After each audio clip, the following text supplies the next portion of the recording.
வணக்கம் நேயர்களே, புகார் பெட்டி நிகழ்ச்சிக்கு உங்களை அன்புடன் வரவேற்கிறோம். இந்த நிகழ்ச்சியில் நீங்கள் உங்கள் பகுதியில் உள்ள குறைகளையும் புகார்களையும் திரையில் தெரியும் என்னான 0442431163 என்ற எண்ணிற்கு நீங்கள் தெரிவிக்கலாம். அதேபோன்று கடிதம் வாயிலாகவும் உங்கள் புகார்களை தெரிவிக்கலாம். தெரிவிக்க வேண்டிய முகவரி ராஜ் நியூஸ் புகார் பெட்டி எண் 32 போயஸ் 2வது தெரு, தேனாம்பேட்டை, சென்னை 18 என்ற முகவரிக்கு கடிதம் வாயிலாகவும் தெரிவிக்கலாம். அதற்கு உரிய தீர்வினை எங்கள் சட்ட ஆலோசகரும் சமூக ஆர்வலரும் உங்களுக்கு வழங்குவார்கள். இன்றைய நிகழ்ச்சிக்குள் செல்லலாம். நமது விருந்தினரை வரவேற்போம். மக்கள் வழிகாட்டு இயக்கத்தை சார்ந்தவரும் சமூக ஆர்வலரும் மூத்த பத்திரிகையாளருமான திரு TC ராஜேஷ் அவர்களை வரவேற்போம். வணக்கம் சார். வணக்கம் ஐயா. சார், ஆக்சுவலாக இன்றைக்கி இப்போது அரசு பணிகள்லாம் முடுக்கிவிடப்பட்டிருக்கு. 30 நாளைக்குள்ளே எல்லா பிரச்சனைகளுக்கும் தீர்வு காண வேண்டும் அப்படின்ற ஒரு வலியுறுத்தல்கள் அமைச்சர்கள் எல்லாருமே களத்தில் பம்பரமாக சுற்றிட்டு இருக்கிற காட்சிகள்லாம் பார்க்க முடியுது. நீங்கள் ஒரு களத்தில் இருக்கீங்க, உங்களுடைய தகவல்கள் சொல்லுங்கள் சார். உள்ளார்ந்தபடி இப்போ இந்த பம்பரமாக சுழற்றக்கூடிய இந்த நிலை கடந்த ஒரு 4 ஆண்டு பின்னோக்கி நகர்ந்திருந்தால் எவ்வளவோ முன்னேற்றங்கள் அடைந்திருக்கும், வளர்ச்சி அடைந்திருக்கும், மக்களுக்கான திட்டங்கள் சாமானியர்களுக்கும் போய் சேர்ந்திருக்கும். தேர்தல்ன்ற சாட்டை இப்போ தான் கிடைச்சிருக்கு. அது கண்டிப்பாக 100க்கு 100, 1000க்கு 300, அது உண்மைதான். ஏன்னு கேட்டால் அந்த வாக்கு என்பது, ஓட்டு என்பது, அந்த ஜனநாயக கடமை என்பது வாய்மையை வெல்லும் அளவிற்கு இருக்க வேண்டும். திருவாளர் பொதுஜனங்கள் அரசாங்கத்தையும் ஆட்சியாளர்களையும் ஏன், எதற்கு, எப்படி என்று கேள்வி கேட்கக்கூடிய திராணி வளர்க்க வேண்டும் என்றால் தயவு செய்து உங்களுடைய பொன்னான வாக்குகளை விற்காதீர்கள், லஞ்சம் வாங்கி கொண்டு ஓட்டு போடாதீர்கள். அப்படி போட்டீர்களானால் நீங்கள் அரசாங்கத்தையும் ஆட்சி கட்டிலில் உட்கார்ந்திருப்பவர்களும் ஏன், எதற்கு, எப்படி என்று கேள்வி கேட்க முடியாது. அந்த நிலைக்கு தான் கொண்டு வந்திருக்க வேண்டும். அதனால் தயவு செய்து திருவாளர் பொதுஜனங்களும் வாக்காளர்களும் இதை மனதில் கொண்டு செயல்பட வேண்டும். கடந்த 4 ஆண்டுகளாக இல்லாத அமைச்சர் பெருமக்கள், MLA, MP, உள்ளாட்சி நிர்வாகிகள் எல்லாரும் இன்னைக்கு களத்தில் வராங்கன்னு சொன்னால் முழுக்க முழுக்க 2026 தேர்தல் தானே, தேர்தல் அறுவடையை நோக்கி பயணிக்கிறார்கள். இன்னமும் தாழ்மையான வேண்டுகோள் அரசாங்கத்துக்கு, ஆட்சியாளருக்கு என்னன்னு கேட்டீங்கன்னா, இந்த இருக்கக்கூடிய ஒரு 7-8 மாதத்துலையாவது இருக்கக்கூடிய பணிகளை, கடைநிலையில் இருக்கக்கூடிய குடிநீர் பிரச்சனை தீர்த்து வையுங்கள், மின்சார பிரச்சனை தீர்த்து வையுங்கள், அங்கே இருக்க சிறு சிறு பால பணிகளை தீர்த்து வையுங்கள் என்பதுதான் நம்முடைய வேண்டுகோள்.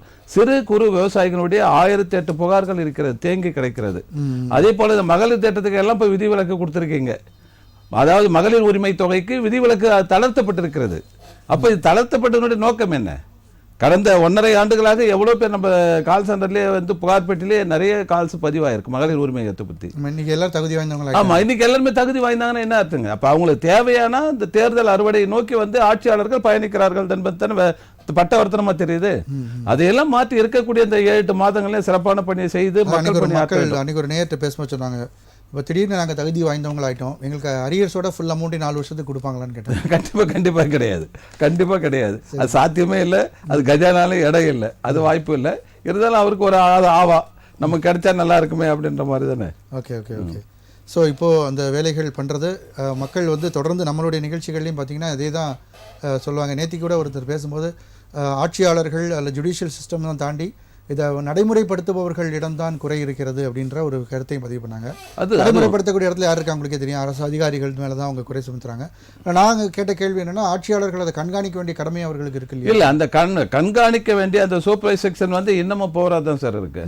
காரணம் என்னன்னு கேட்டால், எல்லாமே இப்போ பட்டவர்த்தனமாக சொல்ல போனால் நம்ம பல நிகழ்ச்சிகளில் செங்கல்பட்டு மாவட்ட ஆட்சியர், முன்னாள் மாவட்ட ஆட்சியர் திரு அருண் IAS சொல்லியிருந்து நம்ம குறை சொல்லியிருந்தோம். நிர்வாக திறனற்ற நிலையில் இருக்குது. ஒரே நிமிஷம் நேரம் தொடர்ந்து பேசுவோம். வணக்கம், புகார் பெட்டி, யார் எங்கேருந்து அழைக்கிறீங்க? வணக்கம் சார், தென்காசி மாவட்டம் சார். உங்க பேரு? தென்காசி மாவட்டம்.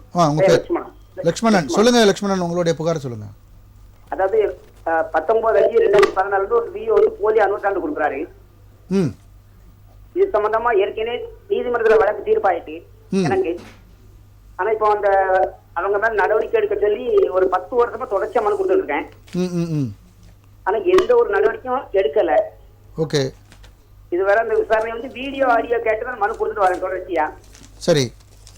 ஆனா இதுல என்னன்னா, ஒரு ஆடியோ 3 ஆடியோ அந்த வாக்குமூலமும் வாங்கிட்டாங்க, ரெக்கார்டு வாங்கிட்டாங்க. சரி சார்.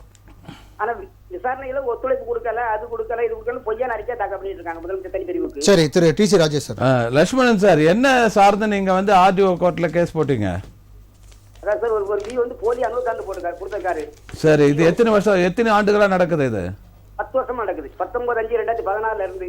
சரி, நீங்க RDO கொடுத்த இது உங்களுக்கு திருப்தி இல்லைன்னு சொன்னா மேல்முறையீடு யாருக்கும் பண்ணலையா நீங்க? சார் அந்த வந்து சிவில் கேஸ் ஆயிட்டு, சிவில் நீதிமன்றம். சரி, அதுக்கு என்ன சொன்னாங்க? சிவில் நீதிமன்றம் உங்களுக்கு ஜட்ஜ்மெண்ட் வந்துருச்சு இல்லையா? ஆமா, 2 கோர்ட்டும் தீர்ப்பாயிட்டு எனக்கு 2 கோர்ட்டும். சரிங்க, உங்களுக்கு சாதகமா தீர்ப்பானதை வந்து வருவாய்த்துறை அலுவலர்கள் வந்து செயல்படுத்தலன்னு சொன்னா அந்த சம்பந்தப்பட்ட கலெக்டர், டிஆர்ஓ, ஆர்டிஓ, தாசில்தார் இவங்க 3 பேரும் நீங்க சார்ஜ் ஷீட்ல கொண்டு வந்துட்டு அவங்கள வந்து வழக்க வந்து தீர்ப்பை வந்து செயல்படுத்தலன்னு சொல்லிட்டு நீங்க மேல்முறையீடு பண்ணிருக்கலாமே கோர்ட்ல? போட்டிருக்கேன் சார், போட்டிருக்கேன். ஆனா அவங்க என்னன்னா சார் வந்து வீடியோ கேட்கறேன், இவங்க மேல பொய்யா எழுதி அனுப்புறாங்கன்னு. வீடியோ அது வந்து அரசு கொள்கை முடிவு, அது நீங்க கேட்டா மட்டும் போதாது. அரசுக்கு அதுக்கு வந்து விதி இருந்தால் அது செயல்படுத்தாங்க, விதி இல்லைன்னா செயல்படுத்த முடியாது. கலெக்டர் உத்தரவு போட்டிருக்காரு, கலெக்டர் வந்து தாசில்தாருக்கு உத்தரவு போட்டிருக்காரு. எது வீடியோ கான்ஃபரன்ஸ்ல வந்து அது பதிவு பண்ண சொல்லியா? ஆமா, இல்ல இவங்க ஏற்கனவே தொடர்ச்சியா மனு கொடுத்துட்டு வராரு. இந்த விசாரணை வீடியோ ஆடியோக்கு நீங்க பரிந்துரை பண்ணிருக்காரு. அது மாதிரி நீங்க விசாரணை வீடியோ வட்டாட்சியருக்கும் ஆர்டிஓக்கும் பரிந்துரை பண்ணிருக்காரு. சரி, ஒண்ணு செய்யுங்க லட்சுமணன், நீங்க சென்னை எழிலகத்துல வந்து வருவாய் நிர்வாக ஆணையாளர்னு ஒருத்தர் இருக்காரு, அவருக்கு ஒரு மேல்முறையீடு போடுங்க. அதே போல நில நிர்வாக ஆணையாளருக்கு ஒரு மேல்முறையீடு பண்ணுங்க. அவங்களுக்கு 30 நாளைக்கு ஒருக்கா போட்டுட்டு தான் இருக்கேன், 30 நாளைக்கு ஒருக்கா தொடர்ச்சியா போட்டுட்டு தான் வரேன். சரி, அப்ப நீங்க இவ்வளவு நாள் அனுப்பின கடிதங்கள் நகல் வந்து புகார் பெட்டிக்கு ஒன்று அனுப்பி விடுங்க. அதை பார்த்துட்டு அதுக்கு மேல் நடவடிக்கை என்ன நம்ம யோசனை பண்ணுவோம். தேங்க்யூ சார், நாளைக்கு அனுப்புறேன் சார். நன்றி நன்றி நன்றி சார், அழைத்ததுக்கு நன்றி சார். ஒரு கடிதம் ஒன்று பார்த்துட்டு நம்ம பேசலாம் சார். அதாவது மு ராஜகோபால், கிழக்கு தெரு, சங்கனாங்குளம் அப்படின்னு சொல்லிட்டு. எந்த மாவட்டம் சார் இது? எனக்கு தெரிஞ்சு திருநெல்வேலி மாவட்டம். திருநெல்வேலி மாவட்டம். அதாவது 2021ஆம் ஆண்டு தேர்தல் பிரச்சாரத்தில் தற்போதைய முதலமைச்சர் திருநெல்வேலி மாவட்டம் திசையன்விளை வட்டம் விஜயநாராயணம் பகுதியில் இருக்கும் பெரிய குளத்தில் தூர்வாரி கான்கிரீட் கரைகள் அமைத்து தருவதற்கு 10 கோடி ஒதுக்கப்படும் என்று அறிவித்திருந்தார். அதாவது தேர்தல் பிரச்சாரம் வரும்போது அந்த பகுதியில் வரும்போது சொல்லியிருக்காங்க.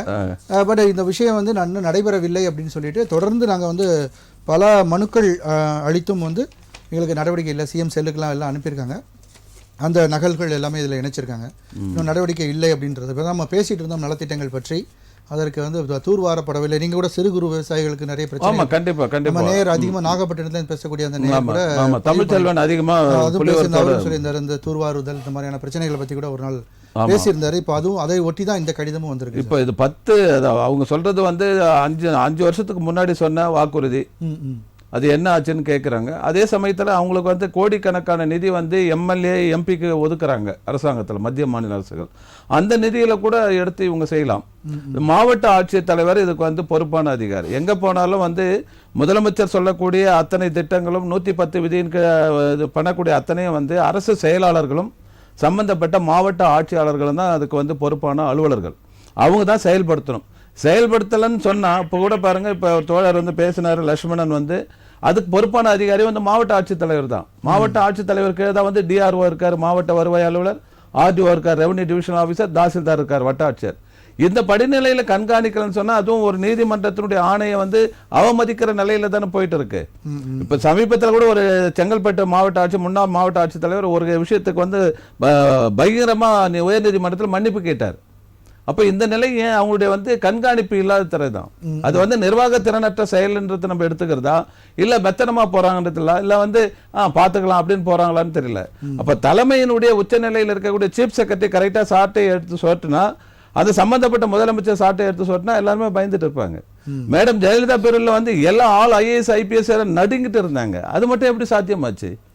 அப்போ அவங்கள தானே நிர்வாகத்தில் ஒரு சீஃப் மினிஸ்டர் இந்த இது பண்ணாங்க எல்லாமே. அப்போ இருக்கக்கூடிய அந்த பயம் இல்லையே. இல்லை அதாவது சார், இப்போ விளைநிலங்களில், அதாவது நாகப்பட்டினத்தில் சொல்ல போனது இறால் பண்ணைகள் குறித்து தான் அவருடைய தகவல் இருந்தது. நிலம்லாம் உப்பா போயிடும், அந்த மாதிரியான விஷயங்கள் பதிவு பண்ணியிருந்தாரு. அதே மாதிரி செக் டேம்ஸ் கட்டுறதாகவும் நம்மளுடைய வாக்குறுதிகளில் நிறைய இருந்தது. அது சம்மந்தமாகவும் நமக்கு நிறைய கால்ஸ், தடுப்பணைகள் நிறைய கட்டலை, வரக்கூடிய மழை நீர் எல்லாமே தேவையில்லாமல் கடலில் தான் போய் கலக்குது அப்படின்ட்டு. இப்போ சென்னையை சுற்றி ஏறக்குறைய ஒரு 13-14 நீர்நிலைகள் இருக்குது சார். அதில் வந்து நம்ம பக்கிங்ஹாம் கேனல்ல இருந்து, கூவம் ரிவர்ல இருந்து, அடையாறு ஆறுல இருந்து, இது மாதிரி இந்த நீர்நிலைகள் எல்லாமே நீங்கள் பார்த்தீங்கன்னா அங்கங்கே ஒரு ஜேசிபி வந்து இயந்திரம் வந்து அந்த நீர்நிலையில் இருக்கும். அது ஃபோட்டோ எடுக்கிறதுக்கு மட்டும்தான் அது. அவங்க வந்து அவங்க தூர வாடுறாங்களா இல்லை ஃபோட்டோஷாப் பண்ணுறாங்களான்னு தெரியாது. அப்போ இந்த நிலையில் இருந்துச்சுன்னா எங்கே இப்போ ரெயின் சீசன் ஸ்டார்ட் ஆக போகுது, ஆகஸ்ட்டில் வந்து ரெயின் சீசன் ஸ்டார்ட் ஆக போகுது. அப்போ வந்து செம்பரம்பாக்கம் லேக் திறந்து விட்டான்னா சென்னையா கவிழ்ந்து போகிற நிலைக்கு ஆகும். அப்போ இந்த நீரைகள்லாம் கரெக்டான முறையில் வந்து தூர்வாரி இருந்தா, ஒதுக்கின பணம் அந்த திட்டத்துக்கு செலவிடப்பட்டிருந்தா கரெக்டாக இருக்கும். கண்டிப்பாக அந்த கடைமடைக்கும் வந்து தண்ணீர் சேரும் அப்படின்றது ஒரு முக்கிய விஷயமா இருக்கு. கண்டிப்பாக தொடர்ந்து பேசலாம் சார். நேர் இணைப்பில் இருக்காங்க. வணக்கம், புகார் பெட்டி, யார் எங்கேருந்து அழைக்கிறீங்க? சார் வணக்கம் சார். வணக்கம், உங்கள் பேர் சொல்லுங்கள், எங்கேருந்து அழைக்கிறீங்க? சார் என் பேர் மனோகர் சார், மதுரையில இருந்து பேசுறேன் சார். சொல்லுங்க மனோகர் சார், உங்களுடைய புகார் சொல்லுங்க. சார் எங்க வீட்டு முன்னாடி ஈபி வயர் போகுது சார். சரி. அது வந்து நாங்க சின்ன வீடா இருக்கும்போது எங்க இடத்துக்குள்ளே விட்டுட்டாங்க. அதுக்கு வந்துட்டு போய் இபி ஆபீஸ்ல கேட்டதுக்கு அவங்க என்ன சொன்னாங்க, ரூபா கட்டுங்க, 17,000 ரூபாய் கட்ட சொல்லுவாங்க. இல்ல இப்ப நீங்க ஏற்கனவே முன்னாடியே பேசிருக்கீங்களோ? இல்ல சார், இப்பதான் பேசுறீங்களா? இதே கிட்டத்தட்ட இது சேம் கம்ப்ளைண்ட். ஓகே ஓகே சொல்லுங்க ஜி. சாரி. 17,000 ரூபாய் கட்டிட்டேன் சார் நானு. ஓகே. அவங்க சொன்னாங்க ஒரு 1 மந்த்ல உங்களுக்கு வந்து மாத்தி கொடுத்துருவோம்னு சொன்னாங்க. ஒரு வருஷம் ஆகுது சார். நானும் இபி ஆபீஸுக்கு வாரத்துக்கு ஒருக்க போவேன். ஏஇ யாருமே எந்த ரெஸ்பான்சிபிள் இல்ல சார். ரொம்ப மன உளைச்சல். ஒரு வருஷம் ஆச்சு சார். டிசி ராஜேஷ் சார், வீட்டுக்கு முன்னாடி பூசவே முடியல. மனோகர் சார், நிகழ்ச்சி முடிஞ்ச பிறகு உங்க தொலைபேசிக்கு நான் டீட்டெயில் கொஞ்சம் வாங்கிட்டு கண்டிப்பா அந்த டான்ஜெட்கோ தமிழ்நாடு மின் உற்பத்தி மற்றும் பகிர்மான கழகம் வந்து சில படிநிலைகள் இருக்கு. செயற் பொறியாளர், பொறியாளர், அதே போல உதவி பொறியாளர், கண்காணிப்பு பொறியாளர், தலைமை பொறியாளர், சேர்மன் லெவல் இருக்கு. அந்த படிநிலைக்கு அழுத்தம் கொடுத்தா தான் வந்து காசும் வாங்கிட்டு அவங்க வந்து அது ஃப்ரீ ஆஃப் காஸ்ட்ல செஞ்சிருக்கணும். உங்களை வந்து நீங்க ஏமாலின்றதுனால நுகர்வோர் தலையில மிளகா அரைச்சிட்டாங்க. 17,000 ரூபாய் நாங்க ஆன்லைன்ல கட்டி. சரி சரி, நீங்க நான் நிகழ்ச்சி முடிஞ்சிட்டு உங்களை கூப்பிட்டு கொஞ்சம் விரிவா பேசிட்டு டீட்டெயில் எடுத்து நம்ம கண்டிப்பா நடவடிக்கை எடுப்போம்.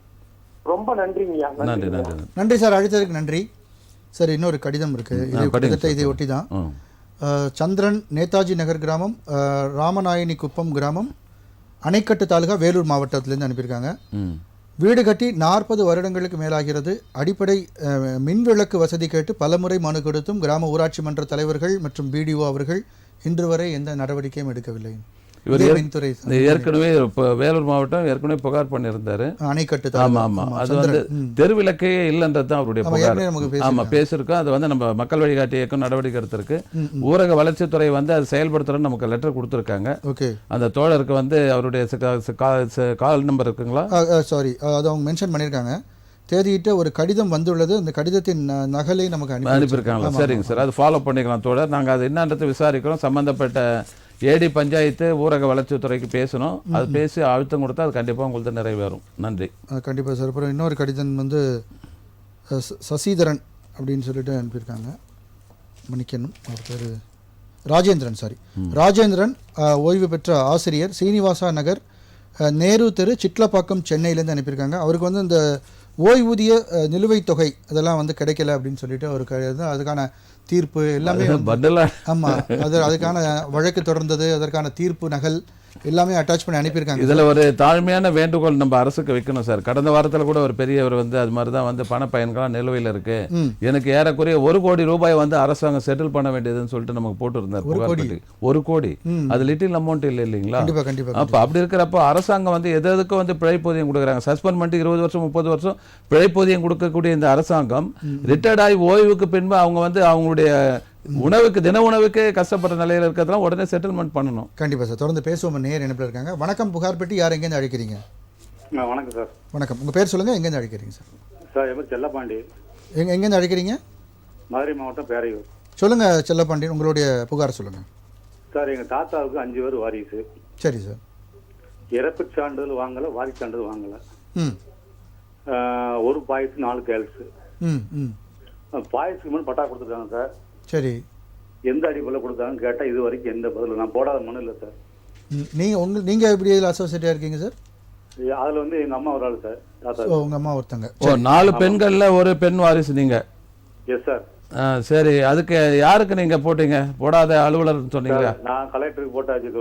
அதாவது சார் வட்டாட்சியர், கோட்டாட்சியர், டிஆர்ஓ, கலெக்டர் ஆஃபீஸு. சரி, இதுக்கு மேலே ஒரே பதில் என்ன சொல்றாங்களா, இது வந்து யூடிஆர் தவறுங்க. யூடிஆர் என்ன சார்? எனக்கு ஒன்றும் புரியல. யூடிஆர் அது என்ன சார் தவறு? அதாவது வந்து இப்போ கணினி மயமாக்கப்படுவதற்கு முன்னாடி மேனுவலா இருந்ததுங்க.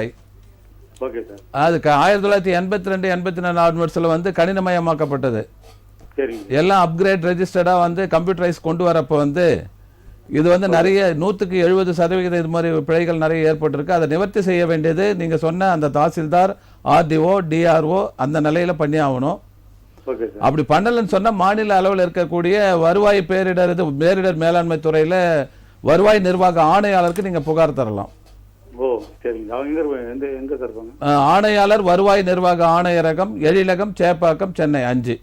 சென்னை வந்து சரிங்க சார். அவருக்கு நீங்கள் புகார் போடுங்க, அவங்க தான் ஸ்டேட் ஆஃபீஸரு, கண்டிப்பாக உங்களுக்கு ரெமெடி கிடைக்கும்.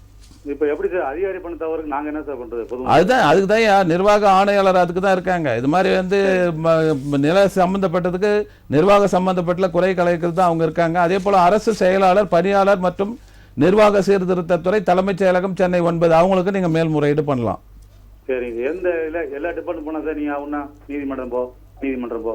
அவங்க இல்லாத, அதாவது அரசு இயந்திரம் எப்போது இல்லாத ஊருக்கு திருவாளர் பொது ஜனங்களை அலகழிப்பது அவங்களுக்கு அதுல ஒரு தனி சுக அனுபவம். நல்லா சுகம் சார். சாதாரண சுகம் இல்ல, நல்ல சுகம் சார். அதனாலதான் அதுக்கு தான் தட்ட வேண்டிய விதத்தில் தட்டி, கொட்ட வேண்டிய விதத்தில் கொட்டி, கேட்க வேண்டிய விதத்தில் கேட்கணும் அரசு இயந்திரத்தை. இல்லைன்னா அது அங்கேயே தான் இருக்கும்.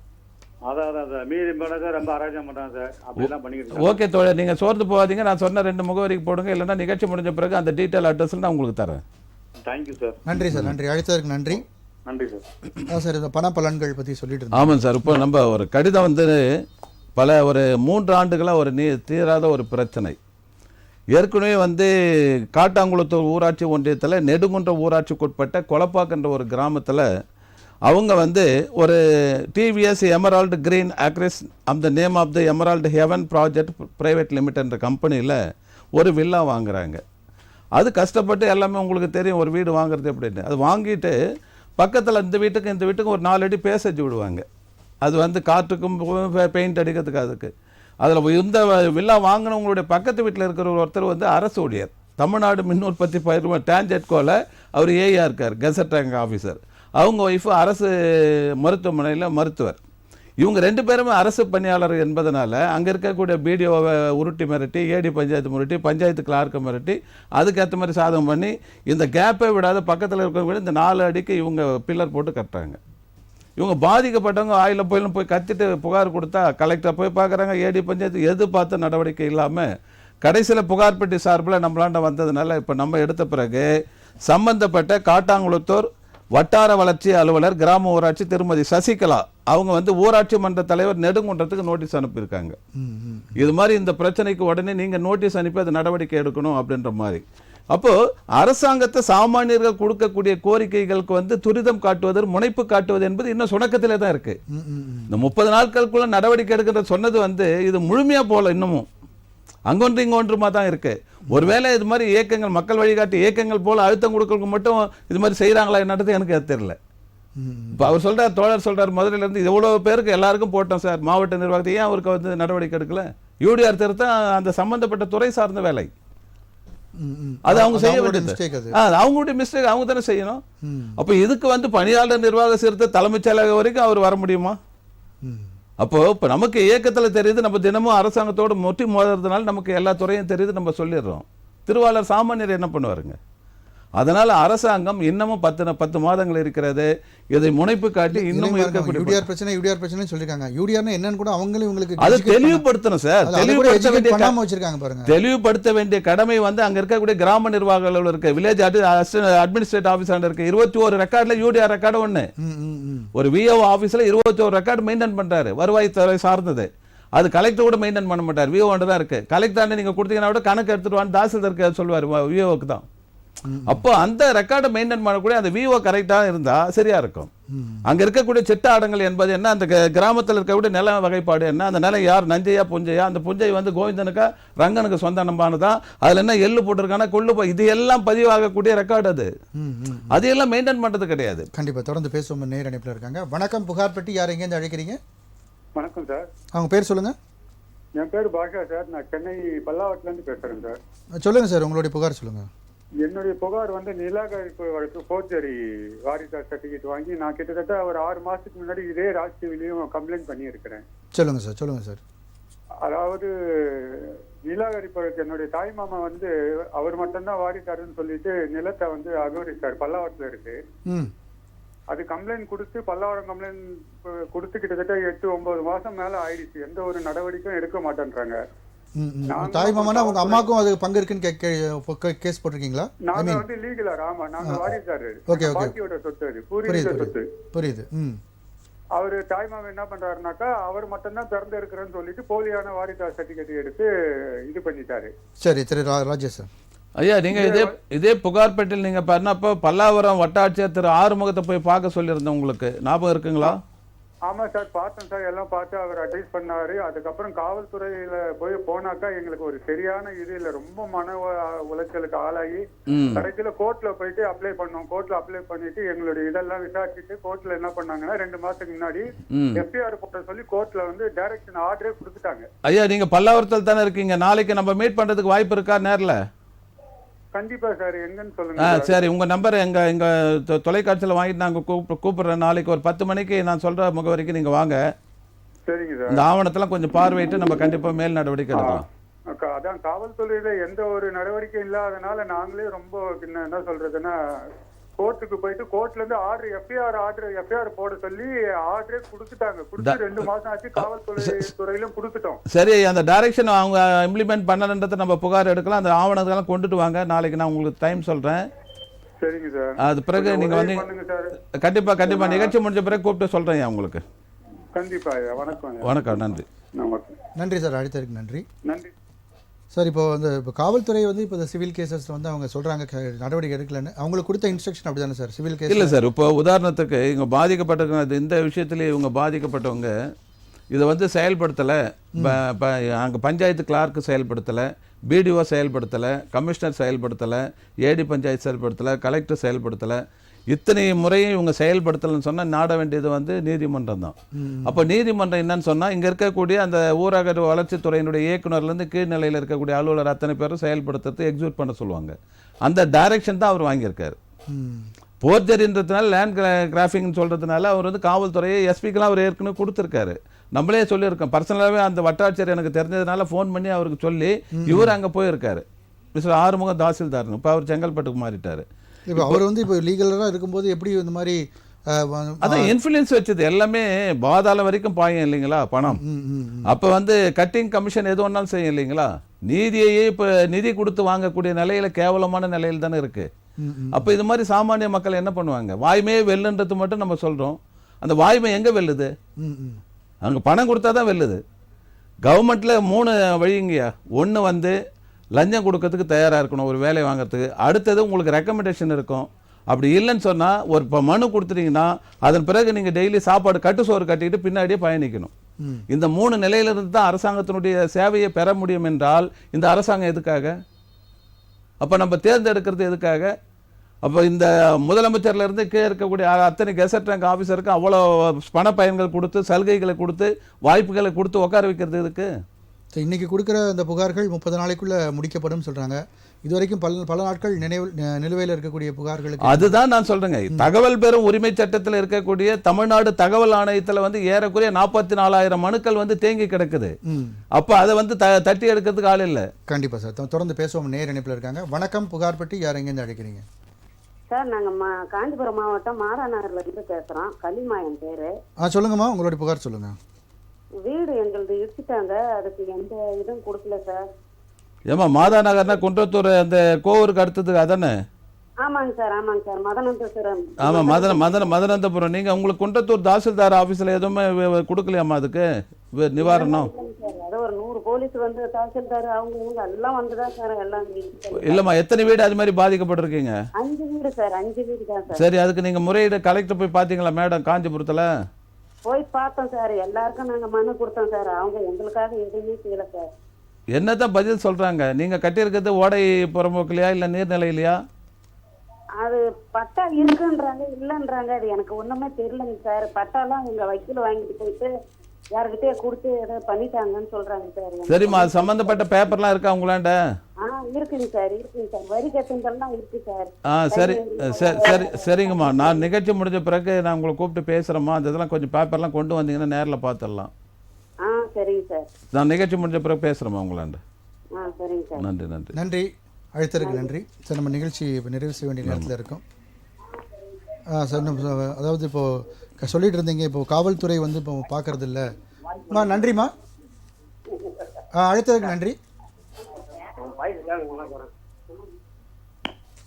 சார், இதுதான் காவல்துறை வந்து இது பண்ணுறதில்ல, சிவில் கேசஸ்லாம் பார்க்கறது இல்லைன்னு. ஆனாலும் மக்கள் இன்னும் அங்கே போயிட்டு தான் இருக்காங்க. அவங்களுக்கு ஒரு நம்பிக்கையாக கேசஸ் கொடுத்து. ஒரு உதாரணத்துக்கு சொல்கிறேன் சார். அதாவது நாமக்கல் மாவட்டத்தில் வந்து புதுச்சத்திரம் யூனியனில் பக்கத்தில் இருக்கக்கூடிய பாய்ச்சல் அவங்க வந்து ஒரு சமூக ஆர்வலர். அந்த சமூக ஆர்வலர் வந்து அங்க இருக்கக்கூடிய நீர்நிலைகள்லாம் ஆக்கிரமிப்பு பண்றாங்க, அது வந்து பட்டா போட்டு கொடுக்குறாங்கன்னு சொல்றதை வந்து புகார் பண்றாங்க. சரி சரி சார், நம்ம இடைவேளைக்கு முன்னாடி இந்த காவல்துறையை பற்றி கேட்டிருந்தா நீங்கள் சொல்லிடுங்க சார், தொடர்ந்து சொல்லுங்கள் சார். ஒரு சமூக ஆர்வலர் வந்து சமுதாயத்தில் நடக்கக்கூடிய அநியாயங்களையும் அக்கிரமங்களையும் தட்டி கேட்குறாங்க. அரசுக்கு நிலங்கள் வந்து நீர்நிலைகள் எல்லாம் ஆக்கிரமிப்பட்டு பட்டா போட்டு பிளாட் போட்டு விற்கிறாங்க. அதுக்கு வந்து வருவாய்த்துறையே வந்து தாசில்தார் வந்து பட்டா கொடுக்குறாரு. அது எந்த விதத்தில் அதே வருவாய்த்துறை தான் நீர்நிலை ஆக்கிரமிப்பு பண்ணால் அது கொடுக்கக்கூடாதுன்றாங்க. இவங்க லேண்டு கிளாசிஃபிகேஷன் பண்ணி நில வகைப்பாடு மாற்றி அரசியல் செல்வாக்கோட பல லட்சங்களை லஞ்சமாக பெற்றுக்கொண்டு கொடுக்குறாங்க. இதை பட்டவர்த்தனமும் பார்த்து ஒரு சமூக ஆர்வலர் வந்து அவங்க புகார் கொடுக்குறாங்க. அவங்க கொடுக்குற அந்த புகார் மீது நடவடிக்கை எடுக்க வேண்டிய அலுவலர்கள் அந்த புகார் காப்பியை ஜெராக்ஸு கொடுத்துட்றாங்க ஆப்போசிட் பார்ட்டிக்கு. இந்த மாதிரி அந்த அம்மா தான் பெட்டிஷன் போடுது எங்கள் மேலே இல்லை அப்படின்னு. அவன் பட்டவர்த்தனமாக நைட்டு 12 மணிக்கு வந்து அவங்க சுற்றி இருக்கக்கூடிய வேலையை தீ வச்சுட்டு போகிறான். அந்த தீ வைக்கிறதுடைய நோக்கம் என்ன? அவங்கள வந்து கொலை பண்ணுறது தானே அர்த்தம். அப்போ கொலை பண்ணுறது என்ன, தீ வைக்கிறது என்ன, ரெண்டுமே ஒன்று தானே. அப்போ உடனே இவங்க போய் பாதிக்கப்பட்டவங்க அங்கே இருக்கக்கூடிய நாமக்கல் மாவட்டம் புதுச்சத்திரம் காவல் நிலையத்தில் புகார் பண்ணுறாங்க. அந்த புகார் அங்கே இருக்கக்கூடிய காவல் ஆய்வாளர் ஒரு பெண், அவங்க அது மேலே நடவடிக்கை எடுக்கலை, இதுவரைக்கும் நடவடிக்கை எடுக்கல. அது வந்து புகார் பெட்டிக்கு அவங்க ஒரு 10-15 லெட்டர் போட்டாங்க. அதன் பிறகு ஆமா, அது மக்கள் வழிகாட்டி இயக்கம் நடவடிக்கை எடுத்த பிறகு டிஜிபிலேருந்து ஹோம் செக்ரட்டரிலேருந்து சிஎம்லேருந்து கவர்னர் செக்ரட்டரி வரைக்கும் இப்படி படிநிலைகள் ஒரு 20 துறைக்கு போன பிறகு இப்பொழுது கையில் எடுத்து அந்த அம்மாவை அழைக்கிறாங்க. நேற்று நான் வந்து திருப்பூர் மாவட்டத்தில் பயணிக்கிறப்ப வந்து எனக்கு ஃபோன் பண்ணி சொல்கிறாங்க, ஐயா இது மாதிரி கூப்பிட்டுருக்காங்க, நீங்கள் போய் அட்டன் பண்ணும்போது சம்மன் வாங்கிட்டு போங்க அப்படின்னு சொல்கிறோம். அப்போது சாதாரண ஒரு நிலை வந்து ஒரு பெண் வந்து ராத்திரியில் பட்டவர்த்தனமாக கொலை பண்ணுறதுக்கு முயற்சி பண்ணுறாங்கிறத ஆதாரத்தோடு சொல்கிறாங்க. கேமரா கிளிப்பிங்ஸ்லாம் இருக்குது. அதே வந்து நடவடிக்கை எடுக்கலாம் காவல்துறை அப்போ எப்படி இருக்குங்க? ஒரு அசம்பாவிதத்தை தடுக்கிறது இல்லையே, முடிஞ்சதுக்கு பிறகு அதை பற்றி இவங்க அதிகமாக்குறாங்க. அதிகமாக்கிட்டு அத்தனையும் அந்த சகோதரிக்கு 2 பெண் குழந்தைங்க, எல்லாம் ஏஜ் அட்டன் பண்ண பசங்க, 3 பேர், வேற யாருமே இல்லை. அவங்க சென்னையில் இருக்காரு, அவங்க ஹஸ்பண்ட் வேற ஒரு மாவட்டத்தில் வேலை செய்கிறாரு. இதுக்கு வந்து இந்த அரசாங்கம் பதில் சொல்லணும் இல்லையா? காவல்துறையுடைய அமைச்சர் யாருங்க? நம்முடைய மாண்புமிகு தமிழ்நாடு முதலமைச்சர் தானே காவல்துறையுடைய அமைச்சர். அப்போ அவருடைய கவனத்துக்கு இது கொண்டுட்டு போயிருக்கோம், எஸ்பி கவனத்துக்கு கொண்டுட்டு போயிருக்கோம். நேர்லயே அந்த கன்சர்ன்ட் டிஎஸ்பிக்கு நான் பேசியிருக்கேன். இப்படி பேசிய பிறகு அவங்க நடவடிக்கை எடுக்கலன்னு சொன்னா காவல்துறை எந்த அளவுக்கு இருக்கிறது? அப்போ ஒரு பானை சோறுக்கு ஒரு சோறு தான் பதம்ன்றது. இப்போ நம்ம லாக்அப் டெத்துக்கெல்லாம் ரொம்ப டீப்பா போறதில்ல, இந்த விஷயத்துக்கு என்ன இருக்குங்க? அப்போ இதுக்கு வந்து ஒரு ஏக்கம் இந்த மாதிரியான பிரச்சனைகள் இது தாண்டியுமே இருக்கு, லாக்அப் டெத் தாண்டி. ஆமாம், அதிகமாக இருக்குங்க. அதிகமான பிரச்சனைகள் வந்து காவல்துறையில் தான் இருக்குது. அரசாங்கத்துக்கு கெட்ட பேர் வாங்கிக்கு தரது காவல்துறை தான். காவல்துறை, வருவாய்த்துறை, இந்த 2 துறை இருந்தால் போதுங்க. அரசாங்கத்துக்கு கெட்ட பேர் ஈஸியாக வாங்கி கொடுப்போம். எந்த இடத்துல கெட்ட பேர் வருதோ அது இன்னும் கொஞ்சம் கண்காணிக்க வேண்டியது அரசோட கடமை தானே. அப்போ எங்கே பிரச்சனை வருது அங்கே வந்து சாட்டையை சோட்டன வேண்டும் ஐயா. சாட்டையை சோட்டல்னா அப்படி தான் இருப்பாங்க. அப்போ இவங்க கட்டிங் வாங்கி எனக்கு பங்கு கொடுன்னு சொன்னால் என்ன அர்த்தங்க? ஒரு அமைச்சர் ஒரு மாதத்துக்கு 1.5 கோடி கொடுத்தா போதுன்னு சொல்லிட்டு உட்காந்துருக்கலாமா? அப்போ எங்கிறது அங்கே வந்து கட்டுப்பாடு இருக்கும்? எல்லாமே வந்து கட்டிங் கமிஷன் வந்து இது வலைவீசி வாரி போடுற மாதிரி தானே இருக்கும். சரி சார், தொடர்ந்து பேசுவோம். நேர் இணைப்பில் இருக்காங்க. வணக்கம், புகார் பெட்டி, யார் எங்கேருந்து அழைக்கிறீங்க? சார் வணக்கம் சார். வணக்கம், உங்கள் பேர் சொல்லுங்கள். என் பேர் முருகன் சார். முருகன், எங்கேருந்து அழைக்கிறீங்க? கள்ளக்குறிச்சி சார். கள்ளக்குறிச்சி, சொல்லுங்கள் உங்களுடைய புகார் சொல்லுங்கள். சார் 2013 ஒரு போலி பத்திரம் எழுதினாங்க சார். யாரு? வக்கீல் ஒருத்தர், அட்வொகேட், அவரு பினாமில எழுதியிருக்காரு சார். சரி. திரும்பி 2017 ஒரு பத்திரம் எழுதியிருக்காரு. 2018 ஒரு பத்திரம் எழுதியிருக்காரு. ஒரே இடத்த மாத்தி எழுதுறாங்க சார். இல்லை, ஒரே இடத்த மாற்றி வேற ஆள்கிட்ட விற்றுருக்காங்களா? என்ன பண்ணியிருக்காங்க? நீங்கள் அதில் எப்படி பாதிக்கப்பட்டிருக்கீங்க? நாங்கள் அவங்க வாரிசு சார், அவங்களுக்கு நாங்கள் தரேன்னு சொல்லிட்டோம். அவங்க வந்து ஓரளவு சேர வேண்டிய சொத்தை விட எக்ஸ்ட்ரா எழுதிக்கிட்டு 3-4 பத்திரமா எழுதிட்டு 4 பேர்த்து எழுதி கொடுத்துருக்காங்க. ஒரே இடத்த 2-3-4-5 பேர்ட்டு எழுதியிருக்காங்க போலி பத்திரம் மூலமா. எழுதியிருக்காங்க சார். சரி, இதுல உங்களுடைய நடவடிக்கை என்ன? நீங்க யாருக்கு புகார் பண்ணீங்க? என்ன நடவடிக்கை எப்படி இருக்கு? ஏற்கனவே நாங்க அவங்க பேர்ல போலி பத்திரமா எழுதி கேஸ் போட்டிருக்கோம் சார். சரி. கேஸ் போட்டு அவங்க வந்து எங்க தாத்தா 84 சேர்த்தாங்க, இவங்க 80 டெத் சர்டிபிகேட் ரெடி பண்ணிட்டாங்க. சரி. நாங்க திரும்பி எங்க அத்தை வந்து சென்னையில சேர்த்தாங்க, இவங்க சங்கராபுரத்துல சேர்த்த மாதிரி டெத் சர்டிபிகேட் ரெடி பண்ணிட்டாங்க. சரி. இதெல்லாம் ரெடி பண்ணிட்டு இதெல்லாம் போலி நான் கண்டுபிடிச்சிட்டேன் சார். கண்டுபிடிச்சி இவங்க ரீச் பண்ணதெல்லாம் இல்ல. இப்ப பதிவுத்துறை வந்து சார் பதிவாளர் அந்த டாக்குமெண்ட்டுங்களை கேன்சல் பண்ணாரா இல்லையா? இன்னும் இல்ல சார், பதிவு பண்ணல. ஏன்னா இப்ப வந்து அதுக்கு மாவட்ட பதிவாளர் நிர்வாகம் இருக்காரு. மாவட்ட பதிவாளர் நிர்வாகம் இந்த மாதிரி போலி ஆவணங்களை வந்து ரத்து பண்ணக்கூடிய அதிகாரம் அவங்களால வந்து அரசு பிடிங்கிடுச்சு. சரிங்க சார். அதனால வந்து கோர்ட்டு தான் அதை டிசைட் பண்ணும். கோர்ட்டுக்கு வந்து நீங்கள் வந்து அந்த ஆவணப்பதிவு எல்லாம் போலி என்பதை நீங்கள் ஊர்ஜிதப்படுத்தி அதுக்கான ஆவண எவிடன்ஸ் எல்லாம் நீங்கள் தாக்கல் பண்ணீங்கன்னா கண்டிப்பாக உங்களுக்கு சாதகமான இது தீர்ப்பு வந்து அந்த பத்திரம் போலி பத்திரங்கள்லாம் ஆட்டோமேட்டிக்காக கேன்சல் ஆகிடும். சரிங்க சார். ஏன்னா எங்க அம்மா பேர்ல தேவையில்லாம சம்பந்தம் இல்லாம போய் கேஸ் போட்டிருக்கேன் சார் வக்கீல். அந்த வக்கீல் பினாமில எழுதி வாங்கியிருக்கேன். சரி, இது மாதிரி வந்து ஒரு வழக்கறிஞர் என்பது நீதியை தூக்கி பிடிக்கிறவராக இருக்கணும். அவர் ஒருதலை பட்சமாக வந்து காழ்ப்புணர்வோடு அவருடைய பதவியை டிஸ்மிஸ் பண்ணார்னு சொன்னார்னா அவருக்கு வந்து சென்னை உயர்நீதிமன்ற வளாகத்தில் வந்து இந்த வழக்கறிஞருக்கு பார் அசோசியேஷன் ஒன்று இருக்கு. அதனால வந்து மாண்புமை செயலாளர் தமிழ்நாடு பாண்டிச்சேரி பார் அசோசியேஷன் சென்னை உயர்நீதிமன்ற வளாகம் சென்னை 6,104 இந்த முகவரிக்கு அந்த வழக்கறிஞர் மேல நீங்க புகார் அனுப்பலாம். சார் அங்க எப்படி சார் நாங்க போய் வக்கீல் வச்சு இது கொடுக்கணுமா நாங்களே எழுதி கொடுக்கணுமா? நீங்களே பாதிக்கப்பட்டவங்க ஒரு பதிவு தபால்ல நீங்களே வந்து டைப்டு பேப்பர்ல எழுத்து மூலமாவே எழுதி நீங்க பதிவு தபால் அனுப்பிச்சாவே போதும். எப்படி சார் அவரு போலி பத்திரத்துல சாட்சி கைட்டு போடுறத வச்சு அனுப்பணுமா எப்படி? இல்ல, உங்களுக்கு வந்து அவர் மிரட்டுறாரு, போலியா உங்க மேல கேஸ் போடுறாரு, அவர் வழக்கறிஞர்னால அவருடைய பதவியை வந்து மிஸ்யூஸ் பண்றாரு அப்படின்றதெல்லாம் வந்து எழுதி நீங்க அந்த பார் அசோசியேஷனுக்கு அனுப்புங்க. சரிங்க சார். சரியா? அவங்களுக்கு அனுப்புனா ஏன்னு கேட்டா அவங்க தான் வந்து இவர் வந்து கோர்ட்ல வழக்கு ஆடுறதுக்கான லைசன்ஸ் கொடுக்கக்கூடிய அது சங்கம். புரியுது சார். அவங்க வந்து பார்ட்டியும் ஆஜராகவே இல்லை. இவர் வக்கீல் மட்டும் இது தள்ளிட்டே போறாரு கேட்ட. அதான் முருகன், நீங்க வந்து இவங்களுக்கு போடுங்க பார் அசோசியேஷன், நீங்க ஒரு கம்ப்ளைண்ட் போடுங்க. அந்த கம்ப்ளைண்ட்ல அவரை கூப்பிட்டு விசாரிப்பாங்க. விசாரிச்ச பிறகு அவர் வந்து பேக் ஆவார் கண்டிப்பா. சரிங்க சார். ஓகே, நன்றி. Okay, thank you. அடுத்து நன்றி சார். இல்லை சார், இப்போ வந்து நீங்கள் சொன்னீங்க, இப்போ அவங்க பார் அசோசியேஷனில் போட்டாலும் அவர் தனிப்பட்ட முறையில் ஒரு இன்ஃப்ளூயன்ஸோவில் வந்து இந்த மாதிரியான விஷயங்கள் பண்ணுறக்கூடிய சாத்தியக்கூறுகள் இல்லை சார். ஒரு இதில் வந்து சேலம் மாவட்டம் ஏலகிரி பக்கத்தில் வந்து ஒரு பழங்குடியின ட்ரைபல் கேர்ள் வந்து அது வந்து எம்எஸ்சி எம்எட் பிடிச்ச பொண்ணு. அது வந்து கல்யாணம் ஆகிட்டு அவங்க சமுதாயத்தில் சேர்ந்து தனியாக கணவனை பிரிஞ்சிருக்கு. அது ப்ராப்பராக டிவோர்ஸ் வாங்கிறதுக்காக ஒரு வழக்கறிஞர் வருது. அந்த வழக்கறிஞர் நாளடைவில் பழகி அந்த அம்மாவை தன்னோட கைக்குள்ளே போட்டு அவர் ஏற்கனவே 2 மேரேஜ் பண்ணவர். அவர் இன்னமும் கல்யாணம் பண்ணிக்கிறேன், நான் உன்னை கல்யாணம் பண்ணிக்கிறேன், கடைசி வரையும் காப்பாற்றுன்னு அதை மிஸ்யூஸ் பண்ணி அதை பயன்படுத்திட்டு அதை தூக்கி போட்டுட்டார். அதன் பிறகு அந்த பொண்ணாண்டு இருக்கக்கூடிய சொத்துக்களையும் வந்து டாக்குமெண்ட்டில் எழுதி வாங்கிட்ட பிறகு அந்த பொண்ணை கொலை மிரட்டல் பண்ணுற அளவுக்குலாம் போய் இந்த பார் அசோசியேஷன் கம்ப்ளைண்ட் கொடுத்து நடவடிக்கை எடுக்கணும்னு எங்களாண்ட வந்தாங்க மக்கள் வழிகாட்டி இயக்கத்துக்கு. அதன் பிறகு நாங்கள் வந்து அதை துரிதப்படுத்தி நடவடிக்கை எடுத்த பிறகு அவருடைய இன்ஃப்ளூயன்ஸ் நீங்கள் சொன்ன மாதிரி அவருடைய இன்ஃப்ளூயன்ஸை பயன்படுத்தி பார் அசோசியேஷனில் ஒன்றுமில்லாத ஆக்கினதை மீண்டும் கையில் எடுத்துட்டாங்க. கையில் எடுத்த பிறகு அந்த பொண்ணுடைய காம்ப்ரமைஸ் எல்லாம் கொடுத்து அதை செட்டில் பண்ணாங்க. அப்படியே நடக்கு. அதான் சொல்கிறேன் சார், அரசாங்கத்தை பொறுத்த வரைக்கும் ஒரு படிநிலை மட்டும் இல்லை, சாதாரண ஒரு கிராம நிர்வாக அலுவலர் லெவலில் முடியக்கூடிய விஷயத்துக்கு கூட நாங்கள் கவர்னர் செக்ரட்டரியேட் வரைக்கும் நாங்கள் புகார் எடுத்துகிட்டு போகிறோம். அப்போ பார்ப்பாங்க, அது காவல்துறையே சொல்லுவாங்க. சமீபத்தில் மணிமங்கலன்ற ஒரு காவல் நிலையத்தில் எங்கள் இயக்கத்தினுடைய பொறுப்பாளர் ஒருத்தர் அவருடைய வீட்டில் வந்து இன்வெர்ட்டரை தூக்கிட்டு போயிட்டார் ஒருத்தர் எலக்ட்ரிஷியன் வந்து. அது வந்து ஒரு 15,000 ரூபாய் மதிப்பு உள்ளது, எடுத்தாந்து வைக்கவே இல்லை. அது சம்பந்தமாக மணிமங்கலம் காவல் நிலையத்தில் புகார் கொடுக்குறாரு. புகார் மீது நடவடிக்கை இல்லை 6 மாசமா, சிஎஸ்ஆரும் போடல, எஃப்ஐஆரும் போடல. அதன் பிறகு நாங்கள் இயக்கத்தின் மூலம் நடவடிக்கை எடுத்த பிறகு சம்மன் சர்வ் பண்ணி அவரை வந்து விசாரிக்கிறாங்க. அப்போ அந்த காவல் நிலைய ஆய்வாளர் சொல்றாரு, மக்கள் வழிகாட்டி 21 பேருக்கு போட்டிருக்கேன், நாங்கள் 21 பேருக்கு ஹோம் ஒர்க் பண்ண வேண்டியதாக இருக்கியான்னு சொல்றாரு. ஏன் இந்த நிலை?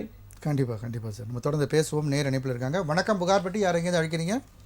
ஐயா, நிலையத்தார் அனைவருக்கும் எங்க சாருக்கும் வணக்கம் சார். நான் தமிழ்ச்செல்வம் பேசுறேன் சார். வணக்கம் சார். வணக்கம் தோழர். ஐயா வணக்கம். பொதுவாக ஒரு மாவட்ட ஆட்சித்தலைவரோ ஒரு ஐஏஎஸ் அதிகாரியோ நமக்கு ஒரு சந்தேகம் வருதுன்னு வச்சுக்கலாம், தன்னு விருப்ப நிதியை தவறா பயன்படுத்துறாரு, இல்ல புத்தக கண்காட்சியில வசூல் பண்றாரு, பாலங்கட்டத்துல கமிஷன் வாங்குறாரு, ஓஎன்ஜிசி சிபிசிஎல் தொழிற்சாலையில என்எல்சில பணம் வாங்குறாரு, மண்குவாரியில பணம் வாங்குறாரு, பணி நியமன வேலையில பணம் வாங்குறாரு, அப்படி இல்ல அதிகாரிகளை மிரட்டி பணம் வாங்குறாரு, பணி மாற்றத்துக்கு பணம் வாங்குறாரு அப்படின்னு சந்தேகப்பட்டா நாங்கள் யாரிடம் புகார் செய்து மாவட்ட அளவில் இருக்கக்கூடிய துணை கண்காணிப்பாளர் அவர் வாகனத்தை மறைச்சு ஒரு சோதனை பண்ண முடியுமா, இல்ல மத்திய அரசுடைய பணியாளர் துறை தான் நாடணுமா? இவர் குறித்த மாநில சம்பந்தப்பட்ட எந்த அதிகாரி நடவடிக்கை எடுக்க மாட்டாங்க நம்பிக்கை எங்களுக்கு இருக்கு. தலைமைச் செயலாளர் எடுக்க மாட்டாங்க, முதலமைச்சர் எடுக்க, தனிப்புரி அதிகாரி எடுக்க மாட்டாங்க. இது மத்திய அரசு சம்பந்தப்பட்ட யார்கிட்ட புகார் கொடுக்கலாம்? தோழர், நீங்க சொல்ற மாதிரி அரசு துறையில அத்தனை பேருமே 100க்கு 100 பேர் அத்தனை பேரும் ஊழல்வாதிகள் இல்லை. நேர்மையான சகாயம் ஐஏஎஸ் போன்ற சில நேர்மையான அதிகாரிகள் இன்னமும் இருக்கிறாங்க. அப்படிலாம் இருக்கிறதுனால தான் எங்களை போன்ற இயக்கங்களுக்கு அனுப்பக்கூடிய கோரிக்கை மற்றும் புகார் மனுக்கெல்லாம் ஓரளவுக்கு ஒரு 35% நடவடிக்கை விட்டு சாமானியர்களுடைய பிரச்சனைகள் தீர்வு காண முடியுது. இது நான் இப்போ விஷயத்துக்கு வரேன். அதாவது பணியாளர் மற்றும் நிர்வாக சீர்திருத்தத்துறை ஆணையாளர் அவர் தான் வந்து மெயின் இதுக்கு வந்து நடவடிக்கை எடுக்க வேண்டிய பொறுப்பு. தமிழ்நாட்டில் இருக்கக்கூடிய சர்வீஸில் இருக்கிறாங்கன்னா, அவங்க சென்ட்ரல் கவர்மெண்ட் சர்வீஸில் இருந்தாலும் தமிழ்நாட்டு எல்லைக்குள்ளே இருந்தாங்கன்னா அவரும் அதே போல் தலைமைச் செயலாளர் இவங்க 2 பேர் தான் உட்படுத்தணும். இவங்க 2 பேரும் உட்படுத்தி நடவடிக்கை எடுக்காத பட்சத்தில் நீங்கள் வந்து சென்ட்ரல் மினிஸ்டரில் வந்து கிரீவன்சஸ்க்கு நீங்கள் அனுப்பலாம். அப்படி அனுப்புனீங்கன்னு சொன்னால் பாரத பிரதமருடைய இது மாதிரி பணியாளர் மற்றும் நிர்வாக மத்திய பணியாளர் மற்றும் நிர்வாக சீர்திருத்தத்துறை புதுடில்லியில் இயங்குது, அதுக்கு நீங்கள் புகார் அனுப்பலாம். ஓகே ஓகே, வாய்ப்புக்கு நன்றி. நன்றி நன்றி நன்றி நன்றி நன்றி. அடுத்ததுக்கு நன்றி. இப்போ தோழர் சொன்னதில் எத்தனை இதில் ஒரு 2 செகண்டில் இவ்வளோ அடுக்குமொழியில் சொல்லியிருக்காரு பாருங்க. அப்போ எந்த அளவுக்கு வந்து லஞ்சம் தலைவிரித்து ஆடுகிறது என்பது ஒரு பானை சோறுக்கு ஒரு சோறு பதம். ஏன்னா இவங்கெல்லாம் களத்தில் இருக்கிறாங்க, மக்களோட மக்களை பயணிக்கிறாங்க. 24 மணி நேரத்தில் 12 மணி நேரம் மக்களோட பயணிக்கிறவங்க, அரசாங்கத்தோட பயணிக்கிறவங்க, அரசு அதிகாரிகளோட முட்டி மோதுறவங்க. அப்போ அதனுடைய வலியும் வேதனையும் தான் இந்த அளவுக்கு பேச வைக்குது. ஒரு நிகழ்ச்சியில் இந்த அளவுக்கு பட்டவர்த்தனமாக சொல்கிறாருன்னு சொன்னால் அது எந்த அளவுக்கு ஒரு பாதிப்பு ஏற்பட்டிருக்கும். இதை பார்க்கக்கூடிய ஆட்சியாளர்கள் வந்து கவனிக்கணும் இல்லையா? இந்த இடத்துல ரிப்பீட்டடாக ஏன் கம்ப்ளைண்ட் வருது, ஏன் அதை ஆய்வுக்கு கூடாதுன்னு சொல்லிட்டு ஏன் வந்து சொல்லலை? இப்போ நாகப்பட்டினத்துலேருந்து தொடர்ந்து கம்ப்ளைண்ட் வருது. தமிழ்ச்செல்வன் ஒருத்தர் கம்ப்ளைண்ட் பண்ணிட்டே இருக்காரு. என்னதான் அங்கே நடக்குது? அவர் வந்து பப்ளிசிட்டிக்காக பண்ணுறாரா இல்லை உண்மையிலே பண்ணுறாரா? ஒரு அரசு சம்பந்தமாக பேசும்பொழுதும் சொல்லப்பட்ட ஒரு கருத்து, அதிகபட்சமாக போனால் ஒரு பணி இடைநீக்கம் பண்ணுவாங்க அவ்வளோதானே அப்படின்ற ஒரு அசால்ட்னஸ் கூட இருக்கலாமா அப்படின்னு. ஆமாம், அது உண்மை தானே சார். அது வேற ஒன்றுமே கிடையாது. இப்போ மாவட்ட ஆட்சித்தலைவர் நான் சொன்னேன், செங்கல்பட்டு மாவட்ட ஆட்சி வந்து அருண்ராஜ் வந்து இப்போ வந்து பெரம்பலூருக்கு போட்டிருக்காங்க. அவர் மாற்றத்தான் பண்ணியிருக்காங்க, வேற ஒன்றும் இல்லை. டிரான்ஸ்ஃபர் அல்லது வந்து ஆமாம், அது கூட டிரான்ஸ்ஃபர் எப்படி அவர் கலெக்டராகவே ஏன் போயிருக்காருன்னு சொன்னால் அவங்க அப்பா வந்து ப்ரீவியஸ் வந்து IPS ரிட்டையர்டு, அவர் ஆளுங்கட்சிக்கு நெருக்கமானவர். அதுக்காகவே அவர் கலெக்டராகவே அந்த தோரணையில் அங்கே போயிருக்காரு. கலெக்டர் என்பது ஒரு பெரிய ஒரு முக்கியமான பொறுப்பு, ஒரு பந்தா. சென்னை மாவட்ட ஆட்சித்தலைவருக்கு அது மாதிரி பந்தா காட்ட முடியாது. மற்ற மாவட்டங்களில் தான் இந்த பதவி வந்து பந்தாவாக இருக்கும். மற்ற மாவட்ட ஆட்சித்தலைவர்கள் மாற்றப்பட்டு என்ன பண்ணாங்க, ஸ்டேட் ஆஃபீஸுக்கு வந்திருக்காங்க. இவர் மட்டும் வந்து அங்கே போயிருக்காரு. அப்போ காரணம் என்னன்னு கேட்டால் அங்கேயும் வந்து இன்ஃப்ளூயன்ஸ் இருக்குது. அவர் இன்ஃப்ளூயன்ஸ் இருக்கிறதுனால தான் போயிருக்காரு பெரம்பலூருக்கு கலெக்டராகவே, இல்லைன்னா போயிருக்க மாட்டாரே. இப்போ அதுபோல் எல்லா இடத்துலையுமே கட்டிங் கமிஷன் கரப்ஷன் என்பது புறையோடி போயிருக்கிறது. ஆனால் திட்டங்கள் வந்து வரிசைப்படுத்தப்பட்டிருக்கின்றன. திட்டங்கள் பேரளவுகள் தான் இருக்குது, ஏற்ற அளவுகள் தான் இருக்குது. ஆனால் செயல் அளவில் குப்பனுக்கும் சுப்பனுக்கும் போய் சேரலை. அந்த நிலை தான் இருக்குது. அந்த நிலைக்கு வந்து அரசாங்கம் கொஞ்சம் சிரத்தை எடுக்க வேண்டும், முனைப்பு காட்ட வேண்டும் என்பது தான் தாழ்மையான வேண்டுகோள். ஓகே சார், இப்போ எக்ஸிஸ்டிங்காக இருக்கக்கூடிய திட்டங்கள் நடைமுறைகள் எப்படி இருக்குது சார்? இப்போ காலை உணவு திட்டம் கொண்டு வரப்பட்டது, அதனுடைய அதாவது உலகத்திலேயே மிக சிறப்பான திட்டம் சொல்லிட்டு நம்மளே இந்த புகார்பேட்டையில் முதலமைச்சருக்கு வாழ்த்து சல்யூட்லாம் பண்ணோம். அந்த திட்டம் என்பது இப்போ காலை உணவு திட்டம், குறிப்பாக செங்கல்பட்டு மாவட்டம் உதாரணத்துக்காக சார், தடுக்கி விழுந்த செங்கல்பட்டு மாவட்டம். அந்த செங்கல்பட்டு மாவட்டத்தில் 8 ஒன்றியங்கள் இருக்குது.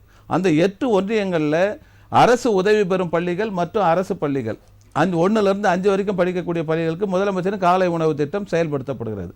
அங்கே இருக்கிறது தமிழ்நாடு உணவுப் பொருள் வாணிப கழகம் சரியான அரிசி பருப்பு எண்ணெய் சப்ளை பண்ணவில்லை என்பது புகார்.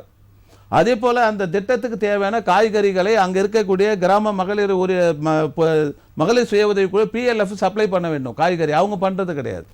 அந்த காலை உணவு திட்டத்தை சமையலாளர் வேலை செய்கிறவங்க 4 மாதங்கள் சம்பளமே போடல செங்கல்பட்டு மாவட்டத்தில். கண்டிப்பாக இந்த விரிவாக பேசுவோம் சார். ஒரு நேயர் இணைப்பில் இருக்காங்க. வணக்கம், புகார்பட்டி. யார் எங்கேருந்து அழைக்கிறீங்க? சார் நாங்கள் தூத்துக்குடியிலேருந்து பேசுகிறோம் சார். இந்த மாதிரி உங்கள் பேர் சார்? குமரன். குமரன், சொல்லுங்க குமரன். ஆமாம், தானபத்திரம்னு சொல்லிட்டு சொல்கிறேங்களா சார்? ஆமாம். அதை வந்து இப்போ நான் வந்துட்டு ஒருத்தர் தானமாக வாங்குறேன்னா அதனால எனக்கு லாபம் தானா? ரெண்டாவது அது பிற்காலத்தில் எதுவும் பாதிப்பு வருமா? சப்போஸ் விற்கணும் இல்லைன்னா என்னோட வாரிசுக்கு நான் கொடுக்கணும் அப்படிங்கும்போது எந்த பிரச்சனையும் வருமா? என்ன சார்? அதாவது தோழர், நீங்கள் தானம் வந்து யாராண்ட வாங்க போகிறீங்க? உங்கள் ரத்த உறவுல இருந்தா? ஆமாம் ஆமாம். தானம் வாங்குறது என்னன்னு கேட்டால் செட்டில்மெண்ட்னு சொல்கிறது வந்து அந்த ரத்த உறவுகளில் வந்து தந்தை வந்து மகனுக்கு கொடுக்குறதோ இல்லை மகன் வந்து தாய்க்கு கொடுக்குறதோ இருக்கலாம். ஆனால் அது வந்து என்னன்னு கேட்டால் பத்திரப்பதிவு செலவினத்திற்காக அது மாதிரி செட்டில்மெண்ட் டாக்குமெண்ட் போவாங்க. இப்போ கிரையன்னு சொல்லிட்டு ஒரு 3வது நபருக்கு கொடுக்குறப்ப அதனுடைய லேண்ட் வேல்யூ கைடன்ஸ் வேல்யூக்கு அப்புறம் இத்தனை சதவீதம் கட்டணும் ஸ்டாம்ப் டியூட்டி. ஆனால் செட்டில்மெண்ட் ரத்த உறவில் கொடுக்குறப்ப அதில் வந்து உங்களுக்கு 50% கூட வராது. புரியல, எப்படி சார்? அதாவது வந்து தான செட்டில்மெண்ட் வரப்போ உங்களுக்கு அந்த பத்திர செலவு குறைவாகும். சரி சார். அதுக்கு என்ன வேல்யூ இருக்கோ, 3வது நபருக்கு என்ன கிரயம் பண்ணுறதுக்கு என்ன வேல்யூ சட்டத்தில் இருக்கோ அதே தான் இதுக்கும். சரி சரி. இதுக்கு மாற்று எதுவுமே கிடையாது. சரி, இல்லை அதுதான் இப்போ எனக்கு வந்துட்டு என் பேர்ல மாற்ற சொன்னதுக்கு அப்போ பத்திர செலவுக்குள்ள காசை நீ தான் செலவு பண்ணணும் அப்படின்னாங்க. அப்போ நான் சொன்னேன், நீங்க எனக்கு தான பத்திரமா தந்துட்டீங்கன்னா எனக்கு அது போதும்ல அப்படின்னு. பண்ணலாம். தானபத்திரமா தாராளமாக தரலாம். ரத்த உறவு தான் தானபத்திரம் பண்ண முடியும், 3வது ஆளுக்கு தர முடியாது. அது மாதிரி சரி சார். அது பிற்காலத்துல எதுவும் பாதிப்பு? அது ஒன்றும் பாதிப்பு இல்லைங்க. எப்படி பதிவுத்துறையில் மற்றவங்களுக்கு 3வது நபருக்கு கிரையம் கொடுக்குறாங்களோ அதே இதுதான் இந்த ரூலும் இதில் வரும். சரி சரி சரி. அதனால அது நீங்கள் பயப்பட வேண்டியது. இந்த இடத்த நான் விற்க நினைச்சா கூட அது பாதிக்கும். ஒன்று நீங்கள் விற்பனை செய்தால் கூட 3வது நபருக்கு அது ஒன்றும் பாதிப்பு ஏற்படாது. சரி. ஓகே, நன்றி நன்றி. நன்றி. அதாவது இந்த காலை உணவு திட்டத்தில் சார் இப்போ வந்து தமிழ்நாடு நுகர்பொருள் வாணிப கழகம் வந்து அரிசி பருப்பு எண்ணெயெல்லாம் சப்ளை பண்ணுறாங்க. அது ஒரு யூனிட். 2வது வந்து அவங்க காய்கறி தேவையான காய்கறிகள் மற்றும் அந்த ஸ்டாஃபுக்கான சேலரியை கொடுக்கறது வந்து மகளிர் திட்டத்தில் இருக்கக்கூடிய அந்த கிராமத்தில் இருக்க PLF பிளாக், அது பஞ்சாயத்து லெவல் ஃபெடரேஷன், அவங்க கொடுக்கணும். இதை கண்காணிக்க வேண்டிய பொறுப்பு யாருன்னு கேட்டிங்கன்னா மகளிர் திட்டத்தில் இருக்கக்கூடிய பிளாக் லெவலில் இருக்க ஒன்றிய லெவலில் இருக்க பிளாக் மிஷன் மேனேஜர்.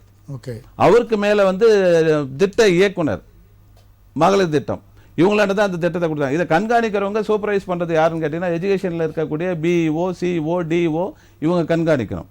அப்போ இத்தனை நிலைகள் இருந்தும் ஒரு சிறப்பான ஒரு புரட்சிகரமான திட்டம் வந்து இப்போ செங்கல்பட்டு மாவட்டத்தில் வந்து தூங்கிட்டு இருக்கு. 4 மாதமாக அந்த ஊழியருக்கு சம்பளம் கொடுக்கலாம், அவங்க வேலைக்கு வருவாங்களா? அப்போ காலையில் பசங்க வந்து எல்லாம் மயங்க விழுந்துறாங்க, படிப்புக்கு வரமாட்டாங்க. அதனால தான் நாங்கள் கொண்டு வந்தோன்னு சொன்ன திட்டம் வந்து இன்றைக்கி வந்து சேகனட் ஆகிருக்காது. ஏன் கண்காணிக்க வேண்டியது யாருங்க? அங்கே இருக்கக்கூடிய மாவட்ட ஆட்சித்தலைவர், அங்கே இருக்கக்கூடிய மகளிர் திட்டத்தினுடைய திட்ட இயக்குனர் இருக்கணும். அதே போல் மாநில லெவலில் இருக்கக்கூடிய மகளிர் மேம்பாட்டு நிறுவனம் அன்னை தெரசா வளாகம் நுங்கம்பாக்கத்தில் இருக்கும், தூங்கிட்டு இருக்காங்களான்னு கேள்வி. அதே போல் இந்த மகளிர் திட்டத்தில் செயல்படக்கூடியது கவனிக்கக்கூடியது எல்லாமே மகளிர் திட்டத்தில் மகளிர் தான் இருக்கணும். திருக்கழிக்குன்றத்து அண்டு வந்து லத்தூர் ஒன்றியத்தில் ஒரு ஆண்கள் இருக்காங்க 2 பேர். அவங்க வந்து இந்த திட்டத்தில் இருக்கக்கூடிய மகளிர் திட்ட பணியாளர்களை எல்லாமே கொத்தடிமைகள் போல கேவலமாக நடத்துகிறாங்கன்ற ஒரு கம்ப்ளைண்ட் எங்களுக்கு வந்து இருக்கு மக்கள் வழிகாட்டி இயக்கத்துக்கு. அப்போ இந்த திட்டம் எந்த அளவுக்கு எல்லாம் சேகனட் ஆகி சுணக்கம் காட்டி கேவலமான நிலைக்கு தள்ளப்படுகிறது. அப்போ இது மாண்பு முதலமைச்சருடைய கவனத்துக்கு போயிருக்காதா? நாங்களே நிறைய கம்ப்ளைண்ட் நினச்சிருக்கோம். இப்போ கூட திங்கக்கிழமை கூட எங்கள் தோழர்கள் வந்து GDPயில் செங்கல்பட்டு இப்போ புதுசாக வந்து இருக்கிற ஸ்னேகான்ற கலெக்டர்கிட்ட கொடுத்துருக்காங்க. நம்ம மக்கள் வழிகாட்டி இயக்கம் கொடுத்த பெட்டிஷன்லாம் இன்னைக்கு மீட்டிங் நடந்துட்டு இருக்காங்க காலை உணவு திட்டத்தை பற்றி. ஒரு உதாரணத்துக்காக இதை சொல்கிறேன். அப்போ மற்ற மாவட்டங்கள் எப்படி இருக்குன்னு பார்க்கணும் இல்லையா? அப்போ இதை கண்காணிப்பது எங்கே இருக்கிறது? அப்போ இந்த சுணக்கை யார் பார்க்க வேண்டியது? அரசு தான். அப்போ அரசு பார்க்கலன்னு சொன்னால் இந்த திட்டம் ஃபெயிலியர் தானே? கண்டிப்பாக சார். அப்போ மக்களுக்கு நாங்கள் மாணவர்களுக்கு இத்தனை லட்சம் மாணவர்களுக்கு நாங்கள் சாப்பாடு போட்டோம், இன்றைக்கி அரசு பள்ளி எல்லாம் ஓஹோ ஆஹான்னு இருக்குன்னு சொல்கிறீங்களே, எங்கே இருக்குது? இல்லை சார், எனக்கு அப்போ ஒரு கால் பேசும்போது சொன்னீங்க ஒரு இன்வெர்டர் தூக்கிட்டு போயிட்டாங்கன்னா. இன்வெர்டர் தூக்கிட்டு போயிட்டாங்க ரிப்பேருக்கு கொடுத்ததா? அதான் ரிப்பேருக்கு எடுத்துகிட்டு போனவர் கொண்டுட்டு வரல. அப்போ அது வந்து அவர் திருடுன்னு சொல்கிறாரு. அவர் என்ன மோசடி பண்ணிட்டாரு, 420 சீட்டிங் பண்ணிட்டாருன்னு சொல்கிறப்போ வந்து அந்த கம்ப்ளைண்ட் சம்மந்தப்பட்ட நபரை கூப்பிட்டு விசாரணை பண்ண வேண்டியது அந்த காவல் நிலைய ஆய்வாளரோ இல்லை SIனுடைய வேலை. அது அவர் செய்யலை, 6 மாதமாக செய்யலை. அதுவும் இல்லாத திருவாளர் பொதுஜனங்கள் கொடுக்கக்கூடிய அந்த புகாருக்கு ஒரு CSR போட்டு கொடுக்கணும், அதுவும் போட்டு தரல. அதன் பிறகு நம்ம வந்து மக்கள் வழிகாட்டியதுக்கு வந்து ஹோம் செக்ரட்டரியிலேருந்து DGPலேருந்து IGலேருந்து SPலேருந்து கம்ப்ளைண்ட் அழுத்தம் கொடுத்த பிறகு அந்த ஆய்வாளர் சம்மன் அனுப்புகிறார். எழுத்து மூலமாக சம்மன் அனுப்பு. அது முன்னே ஃபோனில் கூப்பிட்டுட்டு இருப்பார். எழுத்து மூலமாக சம்மன் அனுப்புங்கன்னு சொன்ன பிறகு சம்மன் வந்த பிறகு போன பிறகு அவர் சொல்கிறார், மக்கள் வழிகாட்டி இத்தனை பேருக்கு போட்டிருக்கீங்க, இத்தனை பேருக்கு நாங்கள் பேப்பர் பேனா எங்கே போகிறதுன்னு சொல்கிறார். ஒரு ஆய்வாளர் சொல்லக்கூடிய நிலையில் பாருங்கள். யூனிஃபார்ம் போனால் யாருமே காசு கொடுத்து வாங்கலன்னு திருவாளர் பொது ஜனங்கள் சொல்கிறாங்க. 2 ரூபா கூறு கட்டி வைக்கிறேயா, இந்த அந்த ஏட்டு ஐயா வராரு, இதில் போடு அதில் போடு வண்டின்னு போகிறாரியான்னு சொல்கிறாங்க ஒரு அம்மா மூதாட்டியார். அப்போ இந்த நிலை எவ்வளோ கேவலமாக இருக்குது பாருங்கள். அப்போ அரசு வந்து இன்னமும் மெத்தனத்தை தான் தூக்கி பிடிக்குதுன்றது தான் என்னுடைய குற்றச்சாட்டு. எவ்வளோ புகார்கள் வந்தாலும் எவ்வளோ மனுக்கள் வந்தாலும் இந்த பெட்டிஷன்லாம் வந்து ரிவ்யூ பண்ண இல்லைங்களா? தலைமைச் செயலர் முதலமைச்சருக்கு வரக்கூடிய லட்சக்கணக்கான பெட்டிஷனில் வந்து மெஜாரிட்டி என்ன, லேண்ட் சம்மந்தப்பட்டது என்ன, சர்டிஃபிகேட் சம்மந்தப்பட்டது என்ன, லோன் சம்மந்தப்பட்டது எல்லாம் பிரித்து வச்சு இத்தனை நம்பர் ஆஃப் இது வந்து அதிகமாக இருக்குன்னா ஏன் வருதுன்னு கேட்கணும் இல்லையா? கண்டிப்பாக அமைச்சர்களுடைய ரெவ்யூ மீட்டிங் நடக்குது இல்லையா? அந்த ரெவ்யூ மீட்டிங்கில் இதை வைக்கணும், இதை கேட்கணும். அதே போல் IAS IPS all collectors meeting நடத்துகிறாரு இல்லையா? அப்போ இதை கொஸ்டின் பண்ணணும். அப்போ இதெல்லாம் தகவல் தொகுத்து கொண்டு போய் கொடுக்கணும் இல்லையா? கண்டிப்பாக அது செய்யக்கூடிய நிலை வந்து அங்கே சேகனட் ஆகி இருக்கு. இப்போ நிறைய இப்போ அமைச்சர்கள்லாம் பார்க்குறோம். இப்போ அரசு மருத்துவமனைகளில் திடீர் விசிட் மேற்கொண்டு அங்கே இருக்கிற நர்ஸு, அங்கே இருக்கிற ஸ்டாஃப் எல்லாரையும் வந்து கொஸ்டின் பண்ணுற மாதிரி இது மாதிரி இந்த வருவாய்த்துறை சார்ந்த பகுதிகள் தாசில்தாரையோ இல்லை VAஓயோ யாரும் கேள்வி கேட்ட மாதிரி இது வரைக்கும் நம்ம எந்த காணொலியுமே பார்த்தது. காரணம் என்னன்னு கேட்டால் இப்போ இருக்கக்கூடிய அமைச்சர் வந்து சுப்பிரமணியத்தை நான் சொல்கிறேங்க, அவர் வந்து சோஷியல் மீடியாவில் ரொம்ப ஆக்டிவாக இருக்கக்கூடிய ஆள். எங்கே போனாலும் அங்கே ஒரு வாக்கிங் போகிறதுல அது வீடியோ பின்னாடியே போவாங்க, பின்னாடி 4 ஆஃபீஸர்ஸ் போகிறவங்க எஸ்கார்டு போவாங்க, அதெல்லாம் போயிட்டு இருப்பாங்க. அவர் திடீர்னு ஒரு ஹாஸ்பிட்டல் நுழைவார் இருப்பான். ஆனால் அவர் 10 நாளுக்கு முன்ன ஒரு மீடியா பீப்புளே வந்து ஒரு தோழர் வந்து நான் அரசு மருத்துவமனைக்கு இந்த போன இந்த மெடிசனே இல்லைன்னு சொல்கிறாங்க அவர் முறைக்கிறாரு. எந்த ஹாஸ்பிட்டல் சொன்னாங்க, எப்ப சொன்னாங்கன்னு கேட்கிறாரு. தான் ஆமா, இதெல்லாம் வந்து தவறா? சரி தோழர், எந்த ஹாஸ்பிட்டல் நீங்க எழுதி கொடுங்க, நான் கண்டிப்பா விசாரிக்கன்னு சொல்றேன். ஆமா, அதுதான் அந்த அப்போ ஒரு பிரஸ் மீடியா பீப்புளுக்கே கிடைக்கலனா அப்போ வாட் அபவுட் த சாமானியன்? இப்போ அதை நம்ம யோசனை பண்ணோம் இல்லைங்களா? அப்போ அது கேட்குறப்ப அமைச்சர் என்ன சொன்னோம், கண்டிப்பாக நான் பார்க்குறேன். இப்போ நான் வந்து சைதாப்பேட்டை தொகுதியிலேருந்து வரேன் சார், என்னுடைய வீடு சைதாப்பேட்டையில் இருக்கு. அந்த மாண்புமிகு எங்களுடைய அமைச்சர் வந்து மா சுப்பிரமணியன் தான், சட்டமன்ற உறுப்பினர். சைதாப்பேட்டை வந்து கப்பு அடிக்குது, அங்கே ஒரு மீன் மார்க்கெட் இருக்குங்க சார். நான் 2 மணிக்கு அந்த பக்கம் போனீங்கன்னா ஒரு 11 மணி வரைக்கும் கப்பு தாங்க முடியாது.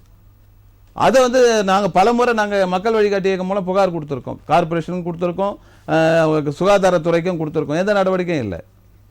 அப்போ அமைச்சருடைய தொகுதியிலே இவ்வளவு இருக்கு. அமைச்சருடைய தொகுதியில ஏறக்குறைய ஒரு 40 ஸ்லம் போர்டு இது இருக்கு, குடிசை பகுதி. அங்க இன்னமும் அடிப்படை வசதிகள் மேம்படுத்தப்படவில்லை, இன்னமும் வந்து லாரியில தண்ணி போயிட்டு இருக்கு. அப்போ இதையெல்லாம் செய்ய வேண்டியது யாருங்க? அந்த அமைச்சர் தானே, அங்க இருக்கக்கூடிய சட்டமன்ற உறுப்பினர் தானே. அவர் மட்டும் போயிட்டு அங்க வந்து என்ன பசுமை இது குடியில் உட்காந்துட்டா போதுங்களா? மற்ற அங்க ஓட்டு போட்டவங்கள நான் எங்களுடைய நிலையும் பார்க்கணும் இல்லைங்களா? இன்னமும் 38 ஆண்டுகளாக எங்களுக்கு வந்து சேல் டீல் கொடுக்கல சார், ஸ்லம் கிளியரன்ஸ் போர்டு. நான் குடியிருக்கிற பகுதி ஜோதி அம்மாள் குடியிருப்பு பகுதியில் 38 ஆண்டுகளாக எங்களாண்ட பணத்தை வாங்கிடுச்சு அரசாங்கம். ஆனால் எங்களுக்கான கிரைய பத்திரத்தை தரல. மாண்புமிகு அமைச்சருக்கு நாங்கள் பல கோரிக்கையை நேர்லையும் கொடுத்துருக்கோம், பதிவு தபால் அனுப்பியிருக்கோம், இது வரைக்கும் நடவடிக்கை எடுக்கல. அப்போ ஒரு இயக்கத்தை சார்ந்த எங்களுக்கே இந்த பிரச்சனைன்னு சொன்னா சாமானியுடைய பிரச்சனை எப்படி இருக்கும்? சரி சார், ஒரு நேர் இணைப்பில் இருக்காங்க, நம்ம தொடர்ந்து பேசலாம். வணக்கம், புகார் பெட்டி, யார் எங்கேருந்து அழைக்கிறீங்க? வணக்கம் சார், நம்ம திருப்பூர் தான் இருக்கேன் சார். பிரகாஷ் ஐயா, திருப்பூர், செங்கல்பட்டு மாவட்டம் திருப்பூர் ஐயா. உங்க பேர் சொல்லுங்க. பிரகாஷ். என் பேர் பிரகாஷ் ஐயா. பிரகாஷ் சொல்லுங்க. பிரகாஷ், உங்களுடைய புகார் சொல்லுங்க. வணக்கம் வணக்கம் சார். வணக்கம். நான் திருப்பூர் பேரூராட்சி வணிக வள கடையில வந்து கடை வச்சிருக்கேன் சார். ஆமா சார், 35 வருஷமா குடியிருக்கணும்னு சொல்லிட்டு வீடு கடை வாடகை இருக்குன்னு சொல்லிட்டு வந்து அவங்க வந்து நோட்டீஸ் கொடுத்துருக்காங்க ஐயா. இப்ப இவங்க 3 வருஷத்துக்கு ஒரு இப்போ எங்களுக்கு வந்து கடை புதுப்பிச்சு கொடுப்பாங்க ஐயா. சரி. போன வாட்டி வந்து சட்டத்துக்கு புறம்பா வந்து அரசாணைக்கு இதை வந்து அவங்க வந்து 1 வருஷம் புதுப்பிச்சாங்கன்னு சொல்லிட்டு நான் வந்து மாவட்ட ஆட்சியர் மனு கொடுத்து எல்லாருக்கும் மனு கொடுத்தேன். அதுக்கு எந்தவித பதிலும் கொடுக்காம நான் வந்து கிண்டில இருக்கிற மக்கள் தமிழ்நாடு உள்ளாட்சி முறைமன்ற போய் புகார் கொடுத்தேன். அதுக்கப்புறம் உள்ளாட்சி முறைமன்றம் வந்து அவங்க ஈஓ கூட்ட விசாரணை பண்ணி நீங்க சொல்ற பாயிண்ட் வந்து 3 வருஷத்துக்கு ஒருக்கா புதுப்பிச்சு கொடுப்பா, இந்த வாட்டி கொடுக்கலன்றீங்களா? இந்த ட்ரிப் வந்து இன்னும் புதுப்பிக்காம கடை இடிக்க போறதுன்னு சொல்லிட்டு இந்த ட்ரிப் ஒரு நோட்டீஸ் கொடுத்துருக்காங்க 35 திரு ராஜேஷ் சார், நீங்க எங்களுக்கு கடை கொடுங்கன்னு சொல்லிக்கிறதுக்கு அது ஒன்றும் எதுவும் கட்டுற இடம் இல்லைன்ற மாதிரி பேசுறாங்க. என்ன ஐயா பண்றோம்? பிரகாஷ், திருப்பூர்ல எந்த பகுதியில கடை வைக்கிறீங்க? கோயில் கிட்டவா? திருப்பூர் பேரூராட்சி வணிக வளாகம் சார். பேரூராட்சி வணிக வளாகமா? சரி சரி, ஓகே. இப்ப இல்ல உள்ளாட்சி நடுவர் மன்றம் கிண்டிக்கு வந்தீங்களா, அங்க உங்களுக்கு என்ன பதில் கொடுத்தாங்க? 2022 வந்து ஏழு நோட்டீஸ் கொடுத்துருக்காங்க ஈஓங்க. சரி. அது வந்து அரசாணைக்கு எதா இருக்குன்னு சொல்லி நான் வந்து ஈஓண்ட பலவாட்டி கேட்டேன், அது நடவடிக்கை எடுக்கலாங்க. சரி. அதுக்கப்புறம் ஏடி கிட்ட கேட்ட காஞ்சிபுரம் அவரும் நடவடிக்கை எடுக்கலாங்க. அதுக்கப்புறம் வந்து நான் வந்து இது சென்னையும் வந்தேங்க, பட்டின பக்கமா வந்து மனு கொடுத்தேங்க, இன்னும் நடவடிக்கை எடுக்கலாங்க. இதெல்லாம் நான் சுட்டி காட்டி வந்து உள்ளாட்சி முறை மட்டம் போன வந்து அவங்க வந்து என்ன ஈஓ கூட்டி விசாரணை பண்ணி அவங்களே புதுப்பிச்சு கொடுத்தாங்க 2025 வரைக்கும். சரி, ஓகே. இப்ப 2025 முடிஞ்சு 3 மாசம் ஆக போதே வாடகை மட்டும் உயர்த்தி வாங்கிட்டாங்க. ஆனா வந்து புதுப்பிச்சு கொடுக்கல. கேட்டதுக்கு வந்து 2021 வரைக்கும் வந்து, அதாவது எனக்கு மட்டும் உள்ளாட்சி முறை மன்றம் சொன்ன அடிப்படையில வந்து 2020 வரைக்கும் புதுப்பிச்சு கொடுத்து, மற்ற கடைகள்லாம் 2021 வரைக்கும் புதுப்பிச்சு கொடுத்தாயா? ஏன்னா நீங்க வந்து அவங்களுக்கு எதிராக புகார் கொடுத்தீங்கன்ற ஒரே ஒரு காழ்ப்புணர்வு காரணத்துக்காக உங்களை பழி வாங்க உள்நோக்கத்துல அவங்க செயல்படுறாங்க. ஆமாங்க ஐயா. நீங்க அதுக்கு என்ன பண்ணுங்க, இங்க ஆணையாளர் இருக்காரு, நகராட்சி நிர்வாக ஆணையரகம். ஆமாங்க ஐயா. ராஜா அண்ணாமலைபுரத்துல இருக்காங்க. நீங்க அவங்களுக்கு வந்து ஒரு மேல்முறையீடு புகார் பதிவு தபால் அனுப்புங்க. அதே போல நம்முடைய பொதுமக்கள் குறைதீர் கூட்டம், ஜிடிபி கூட்டம், இப்ப வந்து கலெக்டர் வந்து ஸ்னேகான்னு ஒரு மேடம் வந்திருக்காங்க செங்கல்பட்டுக்கு, அவங்களுக்கும் போய் கொடுங்க. அவங்க வந்து கொஞ்சம் ஆனஸ்டா நடவடிக்கை எடுக்கக்கூடியவங்க. போன வாரம் கொடுத்தேன், போன வாரம் போயிட்டு ஸ்னேகா வரதுக்கு முன்னாடி இல்ல இல்ல இல்ல அவருக்கு இல்ல, இப்ப மேடம் வந்த பிறகு நீங்க அடுத்ததுக்கு கொடுங்க, ஒன்றும் பிரச்சனை இல்லை. அதுக்கு அது கொடுத்துட்டு அந்த புகார் காப்பி ஒன்று நம்ம புகார் பெட்டிக்கு நீங்க அனுப்பி விடுங்க. ஓகே, நன்றி நன்றி நன்றி. அதாவது இடிக்கிறேன்னு சொன்னா 10 பேருக்கு ஆனதான் உங்களுக்கு மட்டும் தனியாக இது பண்ண முடியாது. உங்களுடைய வாழ்வாதாரம் பாதிக்குதுன்றதான் மேல்முறையீடு உங்களை பண்ண சொல்றேன் இப்போ நான். அதனால வந்து நீங்க வந்து நகராட்சி நிர்வாக ஆணையாளர் ராஜா அண்ணாமலைபுரம், சென்னை 6,28,028 அவருக்கு ஒரு மேல்முறையீடு போடுங்க. அதே மாதிரி திங்கள் இது ஜிடிபி கூட்டத்தில் ஒரு மனு கொடுங்க. ஓகே, நன்றி நன்றி. இதே மாதிரி டி நகரில் வந்து அந்த சாலையோர கடைகள்லாம் வந்து அங்கே இடைஞ்சலாக இருக்குன்னு சொல்லி தான் பாண்டி பசாரில் ஒரு வணிகம் வளாகம் கட்டினாங்க.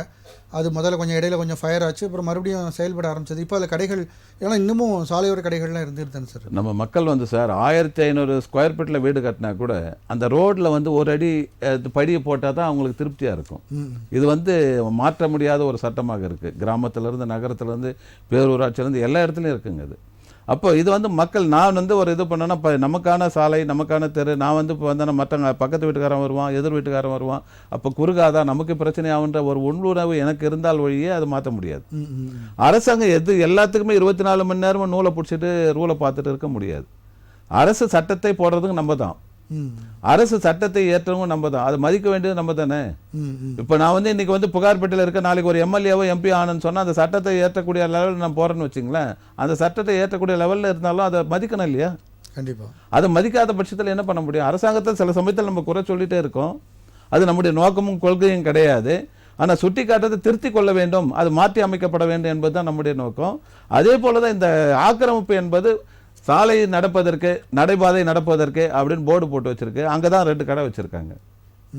அப்போ அது அதனுடைய நோக்கம் என்ன? இப்போ வந்து ஆல்ரெடி இந்த வேலைகள் நிறைய பால பணிகள்லாம் நடைபெறதுனால அந்த டி நகரில் வந்து வெளில போகிற இடமே ரொம்ப குறுகலாக இருக்குது, அதுக்குள்ளேயே கடைகள் வச்சுருக்காங்க. அதில் நடந்து போகிற லெவலுக்கு கூட இல்லாமல் அளவுக்கு கடைகள். நம்ம நெறியாளர் சாருக்கு நான் சொல்கிறது என்னன்னு கேட்டால், சென்னை மாநகரத்தில் இருக்கக்கூடிய 200 டிவிஷனில் 365 நாளும் எங்கேயோ ஒரு இடத்துல இந்த வேலை நடந்துட்டு இருக்கு.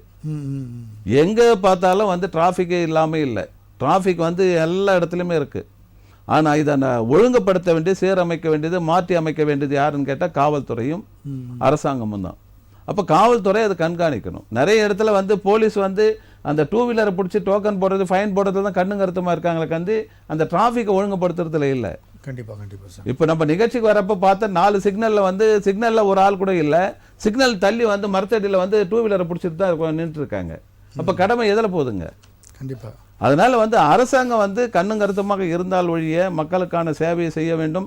நம்ம மக்களுக்கான சர்வெண்ட் என்பதை உணர்ந்தால் ஒழிய எதுவும் மாற்ற முடியாது. கண்டிப்பாக சார். நம்ம நிகழ்ச்சியோட நிறைவு பகுதி வந்துட்டோம். இன்றைக்கி நேயர்கள் பலரோட கேள்விகளுக்கு உரிய தீர்வினை வந்து நீங்கள் சொன்னீங்க. அதே மாதிரி மக்களுக்கு பலனளிக்கக்கூடிய பல விஷயங்களை நம்ம வந்து விவாதிச்சிருந்தோம். கண்டிப்பாக மக்களுக்கு பயனுள்ளதாக அமைஞ்சிருக்கும் நான் நம்புகிறேன். உங்கள் நேரத்தை செலவிட்டு இந்த நிகழ்ச்சியில் கலந்து கொண்டதற்கு நன்றி. நன்றி, வணக்கம் ஐயா. மீண்டும் ஒரு புகார் பெட்டி நிகழ்ச்சியில் சந்திப்போம் நேயர்களே. நன்றி, வணக்கம்.